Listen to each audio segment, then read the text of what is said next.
scholars, let's talk a little bit about how to use marketing claims to make sure that you're purchasing the items that you're really interested in consuming for health. Some marketing claims, like fat-free or low-fat or low cholesterol, are regulated and have definitions that matter. Others are just not. Interestingly, the regulated health claims are becoming fewer and far between, while the non-regulated or the unregulated health claims are becoming visible everywhere. So let's talk a little bit about unregulated health claims. You've seen these. Let's talk about which ones matter or which ones don't matter. All natural absolutely refers to anything. It's completely unregulated. It could have preservatives. It could be loaded with sodium. It doesn't mean that that food is good for you. For example, there's lots of things out there that are all natural. Sugar is natural, but we know that that's not very good for us. Stink bugs are natural. We really don't like those. Even some horrible drugs are all natural. So just to make the point clear, just because it's natural doesn't mean that we want it in our foods, okay? Beyond that though, have you ever seen a marketing claim that said multigrain? What does that mean? And is it good for us? The answer is not necessarily.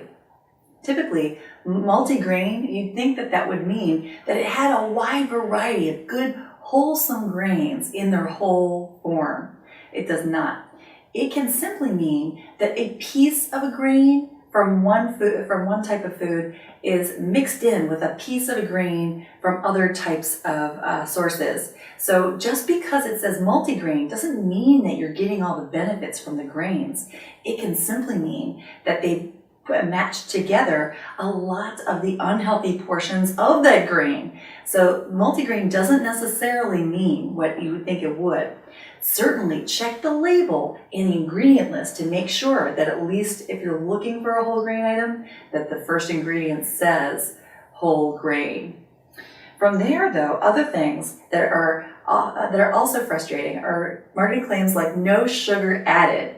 For those of us that have insulin resistance, like most of us who are interested in losing weight, it's not just sugar. White refined flour digests and absorbs into our bodies as quickly as sugar does. So really, from a biology standpoint, is the same.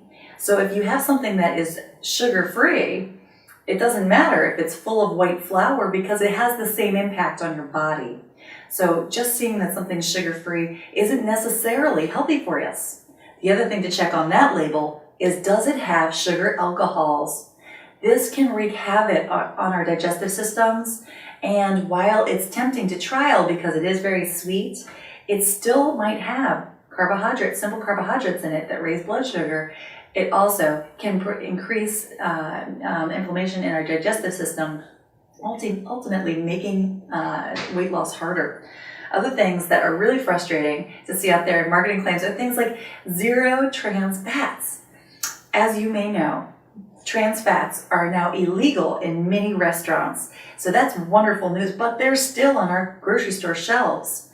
The industry allows food business to allow enough trans fats in these products. If they are less than half of a gram, they don't have to actually report it. It could say zero trans fats, but there's less than half of a gram in there. Maybe there's a half a gram in there.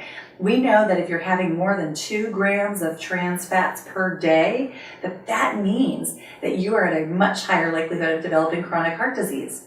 You don't want that. So make sure you read the food label down to the ingredients. If it says hydrogenated oils, avoid that product. But don't take stock in the zero trans fats marketing claim. It has no regulation. Okay, other things that are frustrating to see are things that say free range, especially with eggs and chicken.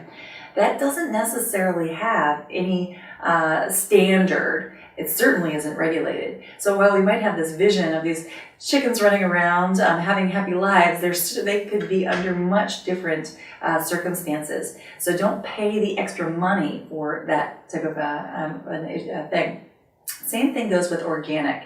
We've talked about organic in other videos, so I'm not going to get too much into it now. But take note that there's a wide standard for what organic means. There are different certifying bodies that determine if an item is organic. You can actually see which certifying body was responsible for labeling the food organic on each food, and it can vary widely. Some of these certifying bodies don't have a lot of clout behind them. So make sure that you know what you're buying if you choose to spend the extra money.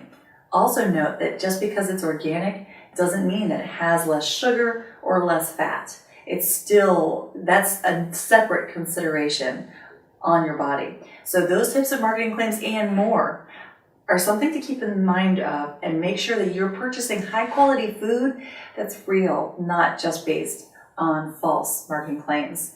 I can help clarify that further, but certainly see the handout that goes along with this video. Okay guys, happy shopping.